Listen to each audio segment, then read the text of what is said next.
हाँ जी दोस्तों, नमस्ते, राधे राधे, जय श्री कृष्णा। ठीक है दोस्तों, तो आज के हमारे सेशन में आप सभी का स्वागत है। जीएस स्मार्ट स्टडी पर विश्वास बनाए रखना, इस पर Rajasthan geography, international, national, current affairs और साथ ही साथ अब आपको प्रतिदिन शाम 7 बजे राजस्थान करंट अफेयर से भी रूबरू करवाया जाएगा। ठीक है दोस्तों, तो आज का सेशन करते हैं स्टार्ट और देखते हैं पिछले दिनों के 50 इंपॉर्टेंट क्वेश्चन। ठीक है दोस्तों, तो करते हैं स्टार्ट। हमारा आज का पहला क्वेश्चन वो है, स्वदेशी लोकोमोटिव का निर्माण भारत के किस राज्य में हुआ? यानी जो स्वदेशी लोकोमोटिव है उसका निर्माण हुआ है कहां? भारत में। और भारत के किस राज्य में हुआ है तो ये देखना है हमें। तो ये किस राज्य में हुआ है? तो ये बिहार राज्य में हुआ है। ठीक है दोस्तों, अब देखिए जो बिहार है तो ये बिहार में कब हुआ है? तो ये हुआ है 20 जून 2025 को। कब हुआ है? तो याद रखना कि जो स्वदेशी लोकोमोटिव का निर्माण है भारत के बिहार राज्य में 20 जून 2025 को हुआ है। और इसका जो उद्घाटन है, उद्घाटन किसने किया? जो उद्घाटन है वो पीएम नरेंद्र मोदी ने किया है। किसने किया है? पीएम नरेंद्र मोदी ने किया है। और अगर बिहार का भी विशेष क्षेत्र देखें तो कहां किया है? तो ये किया है मारहोरा रेल फैक्ट्री, महारोला रेल फैक्ट्री बिहार में किया है। ठीक है दोस्तों, देखते हैं आगे और बढ़ते हैं। अब देखें दूसरा है हमारा आज का क्वेश्चन, वो है होंडा ने अपनी पहली पुनः प्रयोज्य रॉकेट का सफल परीक्षण किस देश में किया? यानी होंडा ने अपनी पहली प्रयोज्य रॉकेट का सफल परीक्षण किया है, तो वो किस देश में किया है? तो ये देखिए, तो किस देश में किया है? तो ये जापान में किया है दोस्तों।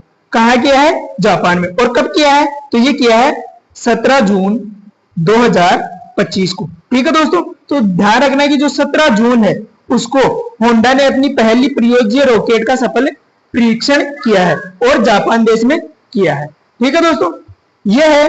तो ये ताइकी टाउन है। कहां? ताइकी टाउन है। कहां पर?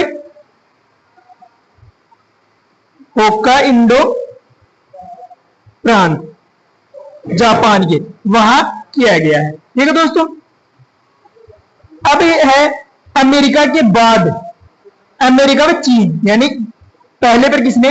अमेरिका, फिर देखिए चीन के बाद पहली बार किसी कंपनी द्वारा क्या है? सफल पुनः प्रयोज्य रॉकेट का परीक्षण किया गया है। ठीक है दोस्तों, तो देखिए अमेरिका व चीन के बाद, यानी दूसरे नंबर पर किसने किया था? चीन ने किया था, और पहले पर अमेरिका ने। और अब जापान में किया है होंडा ने। किसने? होंडा ने किया है। ठीक है दोस्तों, अब देखते हैं और बढ़ते हैं आगे। अब देखिए जो वित्त वर्ष है 2024-25 में, तो 2024-25 में है डिजिटल पेमेंट अवार्ड से सम्मानित भुगतान के लिए, यानी भुगतान बैंक, डिजिटल पेमेंट यानी ऑनलाइन जो पेमेंट करते हैं उसके भुगतान में कौन सा है जो डाक विभाग के अंतर्गत कार्य करता है और 100% भारत सरकार के स्वामित्व में है? ऐसा कौन सा ऑनलाइन डिजिटल प्लेटफॉर्म है जो भारत के क्या है ऑनलाइन पेमेंट लेता है और डाक विभाग के अंतर्गत कार्य करता है और 100% भारत सरकार के स्वामित्व में है? तो वो देखें तो वो कौन सा है?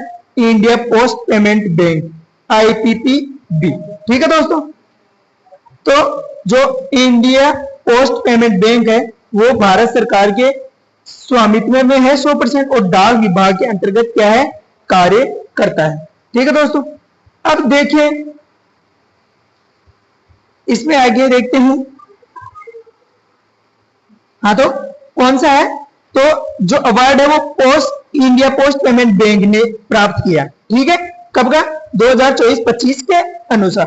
अब देखें तो ये भारत सरकार का वित्त मंत्रालय द्वारा दिया गया, यानी इसे जो अवार्ड दिया गया वो किसके द्वारा? भारत सरकार के वित्त मंत्रालय द्वारा दिया गया। अगर मुख्य अतिथि पूछ ले कि इसमें मुख्य अतिथि कौन था, मुख्य अतिथि कौन था? तो वो था वित्त मंत्री तो वित्त मंत्री कौन है हमारे? निर्मला सीतारमन। तो निर्मला सीतारमन वित्त मंत्री थे तथा राज्य मंत्री थे पंकज चौधरी। पंकज चौधरी थे, वो राज्य में थे। ठीक है दोस्तों, अब कारण देखें तो कारण क्या था? ये टीपीएस क्या है? डीपीएस प्रदर्शन जो सूचकांक है, सूचकांक में सभी भुगतान बैंकों में प्रथम स्थान पर आया है। कौन? India post payment bank. ठीक है दोस्तों, अब देखते हैं आगे। अब देखिए जो गोरखपुर लिंक एक्सप्रेस वे है उसका उद्घाटन किसने किया? मुख्यमंत्री योगी आदित्यनाथ ने किया। तो योगी आदित्यनाथ कहां के मुख्यमंत्री है? ये उत्तर प्रदेश के मुख्यमंत्री है। तो ये गोरखपुर लिंक एक्सप्रेस वे भी कहां है? ये उत्तर प्रदेश में है। ठीक है दोस्तों, अब इसका देखिए तो इसका उद्घाटन कहां किया गया है? तो ये किया गया है आजमगढ़ में। कहां? आजमगढ़ में। दोस्तों गोरखपुर लिंक एक्सप्रेस वे देखकर गोरखपुर मत कर देना, इसमें क्या आएगा? आजमगढ़ आएगा। तो इसका जो उद्घाटन है वो 20 जून 2025 को किया गया। और इसकी लंबाई देखें, जो आजमगढ़ में गोरखपुर लिंक एक्सप्रेस वे चलाया जा रहा है, इसका उद्घाटन किया गया, इसकी लंबाई है तो वो 91.35 किलोमीटर है। कितनी है? 91.35 किलोमीटर है। और इसमें जो खर्चा आया है या जो लागत है, तो वो लागत कितनी है? वो 3283 करोड़ रुपए की लागत के साथ ये बना है। ठीक है दोस्तों, अब देखते हैं आगे। अब देखिए जो INS कमाल है, कमाल नहीं दोस्तों, कमाल करना। जो INS कमाल है ये कहां कमीशन किया जाएगा? इसे कहां कमीशन किया जाएगा? तो ये है, ये कहां? कालिनिनग्राद रूस में। कालिनिनग्राद रूस है, वहां पर ये INS कमाल है, उसका है कमीशन किया जाएगा। ठीक है दोस्तों, तो अब देखिए ये क्या है? तो ये एक प्रकार का जो INS तमाल है, तमाल करना यहाँ, जो INS तमाल है, क्या है? तमाल है। तो वो क्या है? तो ये एक आधुनिक, अत्याधुनिक, क्या है? अत्याधुनिक स्टील की मल्टी रोल फ्रिगेट है। यानी जहाज है, एक प्रकार का जहाज है जो अत्याधुनिक स्टील मल्टी रोल फ्रिगेट यानी उससे युक्त है। ठीक है दोस्तों, अब देखिए इसके बारे में विशेष क्या है, यानी जो INS तमाल है, जो INS तमाल है इसकी विशेष उपलब्धि क्या है? तो यह भारतीय नौसेना में, किसमें? भारतीय नौसेना में, नौसेना में शामिल होने वाला अंतिम विदेशी निर्मित युद्धपोत है। यानी जो INS तमाल है वो भारतीय नौसेना में अंतिम विदेशी निर्मित युद्धपोत है। ठीक है दोस्तों, अब देखिए इसका जो वर्ग है वो कौन सा है? तो इसका वर्ग है क्रिवाक या तुसिल क्लास फ्रिगेट। ठीक है दोस्तों, अब इसकी लंबाई देखिए, किसकी? INS तमाल की, तो वो 125 मीटर है। और इसका जो वजन है तो वो है 3900 टन। ठीक है दोस्तों, तो ये सभी बातें याद रखनी है किसके बारे में? INS तमाल की, जो कहां कमीशन किया जाएगा? कालिनिनग्राद रूस से किया जाएगा। ठीक है दोस्तों, अब देखते हैं आगे। तो आगे है कि जो पेंशन निधि नियामक एवं विकास प्राधिकरण के चेयरमैन पर्सन का पद भार हाल ही में किसने संभाला? किसका? जो पेंशन निधि नियामक एवं विकास बोर्ड, इसका जो चेयरपर्सन है वो किसने संभाला हाल ही में?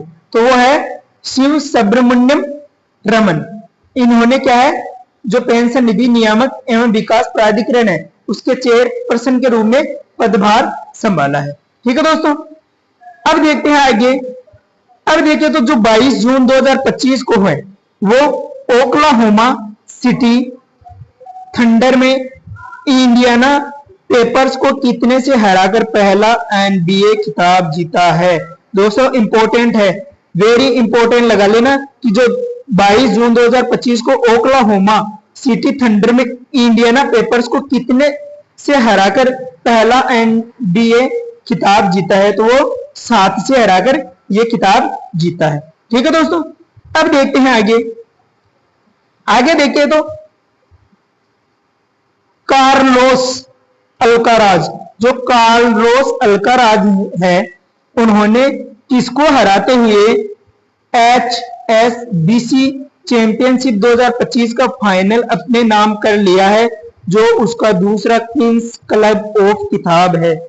यानी अल्काराज ने अभी क्या है, जो HSBC चैंपियनशिप 2025 का फाइनल हुआ है, उसमें उसने किसे हराकर अपना दूसरा क्वींस क्लब खिताब जीता है? तो वो कौन है? वो है जीरी लेहका। कौन है? तो जीरी लेहका को हराकर कार्लोस अल्काराज ने अपना दूसरा क्वींस क्लब खिताब अपने नाम किया है। ठीक है दोस्तों, अब देखते हैं आगे।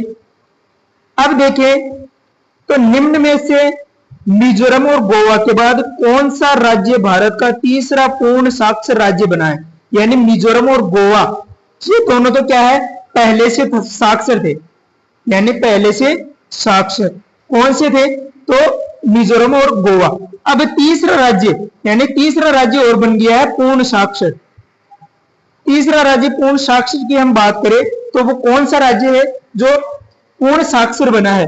तो उसके बारे में बात करें तो वो कौन सा राज्य है दोस्तों? त्रिपुरा राज्य है जो पूर्ण साक्षर बना है। और ये कब बना? तो ये 23 जून 2025 की इसकी घोषणा की गई है कि त्रिपुरा अब तीसरा पूर्ण साक्षर राज्य बना है। किसका? भारत का। ठीक है दोस्तों, अब देखिए आगे। अब देखिए जो नीरज चोपड़ा है, नीरज चोपड़ा ने Ostrava golden price golden spike, ये स्पाइक करना, स्पाइक मीट 2025 में कितनी दूरी का भाला फेंककर खिताब जीता? यानी जो भारत के नीरज चोपड़ा है, उन्होंने जो ओस्ट्रावा गोल्ड स्पाइक मीट 2025 में कितनी दूरी का भाला फेंका था? दोस्तों ये तो सभी को पता ही होगा। तो इसमें है कितना? 85.29 मीटर का इन्होंने भाला फेंककर ये जीता।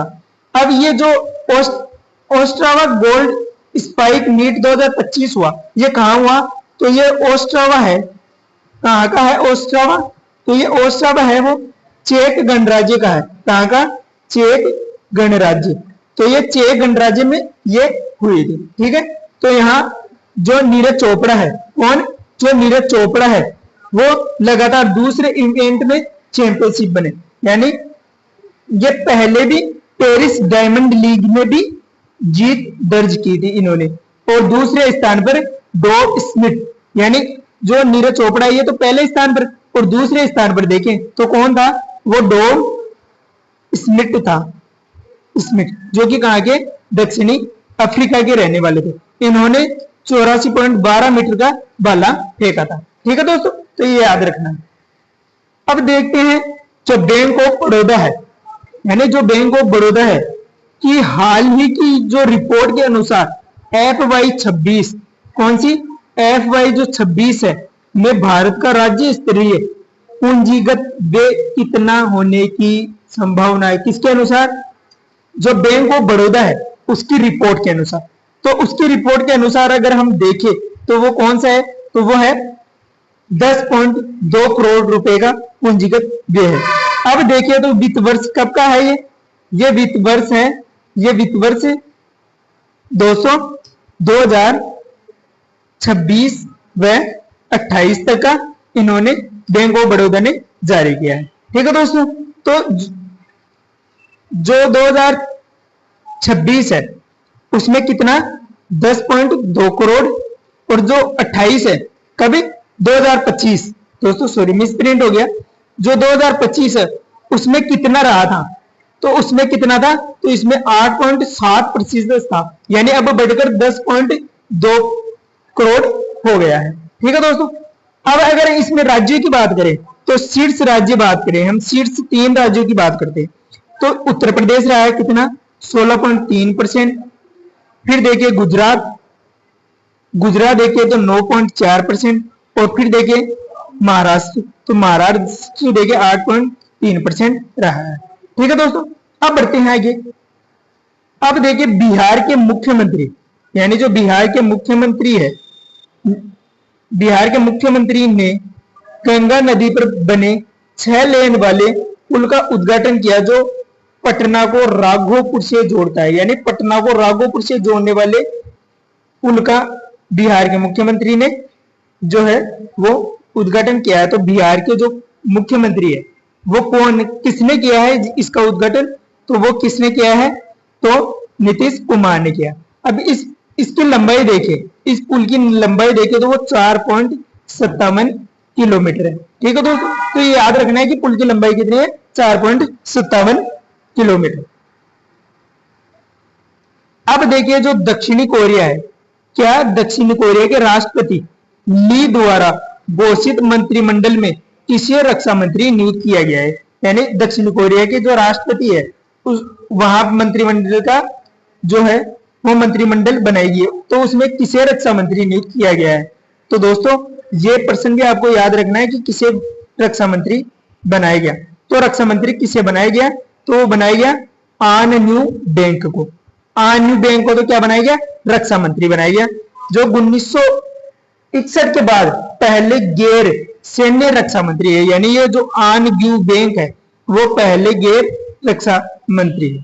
ठीक है, अब देखिए दोस्तों, तो जो क्या है चो योंग वान है, ये क्या है? तो ये विदेश मंत्री है। क्या है? विदेश मंत्री। तो पूछ ले कि तो दक्षिण कोरिया के राष्ट्रपति ली द्वारा घोषित मंत्रिमंडल में जो है वो विदेश मंत्री कौन है? तो वो चो योंग वान है। ठीक है दोस्तों, तो ये याद रखना। अब देखते हैं आगे। अब देखिए कि जो जून 2025 की यूरोपीय सेंट्रल बैंक की रिपोर्ट के अनुसार सोने ने एक वैश्विक भंडार संपत्तियों में कौन सा स्थान हासिल किया है? यानी जो वैश्विक स्तर पर, कहा जो वैश्विक स्तर पर है वो सोने ने अपना एक स्थान हासिल किया है। तो कौन सा स्थान हासिल किया है? तो वो क्या है दोस्तों? दूसरा स्थान। यानी अब सोना विश्व की दूसरी भंडार संपत्तियों में से दूसरे स्थान पर आ गया है। अब ये किसको? यूरोप को पछाड़ कर। ठीक है दोस्तों, पहले क्या था? यूरोप था। अब देखिए ये 2023 थी। कभी 2023 थी, तो 2023 में ये 16.5 था। अब 2024 में देखिए तो ये बढ़कर कितनी 19% होगी। अब यूरो है, तो यूरो है वो गिर गया। यूरो कितना गिरा? तो वो 16% पर है। जो यूरो है वो गिरकर 16% पर रह गया। इस कारण से ये यूरो को पछाड़ दिया है। ठीक है दोस्तों, अब देखिए हम कि जो क्रिकेट है, क्या किस क्रिकेट खिलाड़ी को सोशल मीडिया प्लेटफॉर्म ने अपना ब्रांड एम्बेसडर नियुक्त किया है? तो कौन सा खिलाड़ी है जिसे सोशल मीडिया ने अपना ब्रांड एम्बेसडर नियुक्त किया है? तो कौन सा है? सचिन तेंदुलकर। ठीक है दोस्तों, तो सचिन तेंदुलकर को क्या है वो सोशल मीडिया प्लेटफॉर्म का ब्रांड एम्बेसडर नियुक्त किया है। ठीक है दोस्तों, तो ये याद रखना है। अब देखें आगे, तो है कि कौन सा दोस्तों एशिया का, कौन सा एशियाई गेंदबाज सीना देशों यानी दक्षिणी अफ्रीका, इंग्लैंड, न्यूजीलैंड और ऑस्ट्रेलिया में 150 टेस्ट विकेट लेने वाले पहले खिलाड़ी बने? यानी जो सीना देशों का एक संगठन है उसमें कौन सा भारतीय खिलाड़ी है जिसने 150 टेस्ट विकेट लेने का पहले खिलाड़ी बनने का सौभाग्य प्राप्त किया है? तो वो कौन सा है दोस्तों? तो वो है जसप्रीत बुमराह। ठीक है दोस्तों, तो जसप्रीत बुमराह ने है वो 150 विकेट लिए। अगर इनका पूछ ले कि जो लास्ट विकेट इनका जो ये मुकाम पहुंचा वो कब पहुंचा? तो कब पहुंचा? ये पहुंचा इंग्लैंड के खिलाफ। यानी इंग्लैंड के खिलाफ 5 विकेट लिए लास्ट बार में, तब जाकर इनका 150 विकेट टेस्ट मैच में पूरे लेने का है वो सौभाग्य प्राप्त हुआ। ठीक है, अब देखते हैं जून 2025 में, कब? जून 2025 में हेडिंग्ले टेस्ट के दौरान किस भारतीय किस भारतीय विकेट कीपर बल्लेबाज ने इंग्लैंड के खिलाफ 2 पारियों में शतक लगाने का टेस्ट इतिहास रचा? यानी कौन सा भारतीय क्रिकेटर है जिसने इंग्लैंड के खिलाफ 2 पारियों में शतक लगाया? ठीक है, तो वो कौन है? तो उसे देखते हैं दोस्तों। तो वो है ऋषभ पंत। कौन है दोस्तों? तो वो ऋषभ पंत है। तो ऋषभ पंत है वो इंग्लैंड के खिलाफ 2 पारियों में शतक लगाने का इतिहास रचा है। ठीक है, अब देखिए पहली पारी में इन्होंने रन कितने बनाए? तो पहली पारी में 134 रन बनाए इसने। और दूसरी पारी में देखिए तो सेकंड पारी में इन्होंने 118 रन, कितने? 118 रन बनाकर विश्व इतिहास रचा है, जब 2 टेस्ट हेडिंग्ले टेस्ट मैच के दौरान दोनों पारी में शतक लगाए। ठीक है दोस्तों, अब देखिए जून 2025 में किस राज्य सरकार ने ट्रांसजेंडर समुदाय को ओबीसी यानी अन्य पिछड़ा वर्ग का दर्जा देने की घोषणा की है? यानी जून 2025 में, कब? जून 2025 में राज्य सरकार ने ट्रांसजेंडर जो समुदाय है उसको ओबीसी या अन्य पिछड़ा वर्ग में दर्जा देने की घोषणा की है। तो किसने की है? तो ये जो घोषणा है वो असम राज्य ने की है। ठीक है दोस्तों, तो असम राज्य ने कब की है? असम राज्य ने इसकी घोषणा 23 जून 2025 को 23 जून 2025 को की है। और घोषणा किसने की? असम के जो सीएम है, कौन है वो? हिम्मत सिंह बिस्वा। जो हिम्मत सिंह बिस्वा है उसने 23 जून 2025 को असम में जो ट्रांसजेंडर समुदाय है उसको ओबीसी या अन्य पिछड़ा वर्ग में शामिल करने की घोषणा की है। ठीक है दोस्तों, अब देखिए जो कर्नाटक की आवाज क्या है? कर्नाटक की जो आवास योजना है क्या है? आवास योजना में अल्पसंख्यकों का जो आरक्षण है वो कितना % है? तो वो 10% से बढ़ाकर 15 किया गया है। कहा? कर्नाटक में। ठीक है, कर्नाटक की जो आवास योजना में जो अल्पसंख्यकों का जो आरक्षण है वो 10% से बढ़ाकर 15% किया गया है। ठीक है दोस्तों, अब बढ़ते हैं आगे और देखिए। अब देखिए जो क्या है, जो इकोनॉमिस्ट इंटेलिजेंस की ग्लोबल लिवेबिलिटी इंडेक्स है, किसकी? इकोनॉमी इंटेलिजेंस की जो ग्लोबल लिवेबिलिटी इंडेक्स है उसकी रिपोर्ट में दुनिया का सबसे अच्छा कौन सा शहर बना है? तो सबसे अच्छा कौन सा शहर बना है? तो वो डेनमार्क की राजधानी है कोपेनहेगन। तो वो दुनिया का सबसे अच्छा शहर बना है। ठीक है दोस्तों, अब देखते हैं आगे। अब आगे देखें तो आगे है 25 जून। कब? 25 जून 2025 करना है। 2025 को किस भारतीय ने स्पेस एक्स के फाल्कन 9 ब्लॉक 5 रॉकेट के जरिए इंटरनेशनल स्पेस स्टेशन ISS की ऐतिहासिक यात्रा शुरू की? तो कौन है वो? तो वो है शुभांशु। कौन है? तो शुभांशु शुक्ला है, जिन्होंने जो है वो 9 ब्लॉक 5 रॉकेट के जरिए इंटरनेशनल स्पेस स्टेशन की ऐतिहासिक यात्रा शुरू की है। तो ठीक है दोस्तों, अब ये देखिए तो ये कब शुरू की है? तो ये 10 जो शुभांशु शुक्ला है इसका जन्म 10 अक्टूबर 1981 को हुआ। कहा? लखनऊ में हुआ। और लखनऊ कहाँ है? उत्तर प्रदेश में। ठीक है दोस्तों, अब इनका पद देखें तो ये किस पद पर शोभित है? तो ये ग्रुप कैप्टन के पद पर शोभित है, जो कि कब से? तो ये मार्च 2024 से शोभित है। अब जो विमान है कि किस विमान में किया था? ये SU-30 MKI MiG-21 MiG-29 Jaguar विवेक, इन सब में ये क्या है? ये ग्रुप कैप्टन रह चुके हैं। ठीक है दोस्तों, अब देखिए 2019 में, कब? 2019 में इसरो के गगनयान अंतरिक्ष यात्री कैडर में शामिल होकर रूस की ओर बेंगलोर में प्रशिक्षण प्राप्त किया और 2024 की शुरुआत में AX4 कौन सा AX4 मिशन क्रू के लिए चयन हुआ। ठीक है दोस्तों, तो ये याद रखना है। अब देखिए, तो अब है निम्नलिखित खेलों में कौन सा खेल है, यानी कौन सा है वो नासा के प्रतिष्ठित लोग हैं उनमें international air and space program को सफलतापूर्वक पूरा करने वाला या वाली पहली भारतीय बनी। यानी ऐसी कौन सी पहली भारतीय महिला है जिसने नासा के प्रतिष्ठितों में स्थान प्राप्त करके international air and space program को सफलतापूर्वक पूरा किया है। वो कौन सी है? वो है डांगेटी जाह्नवी ने ये नासा में प्रतियोगिता हुई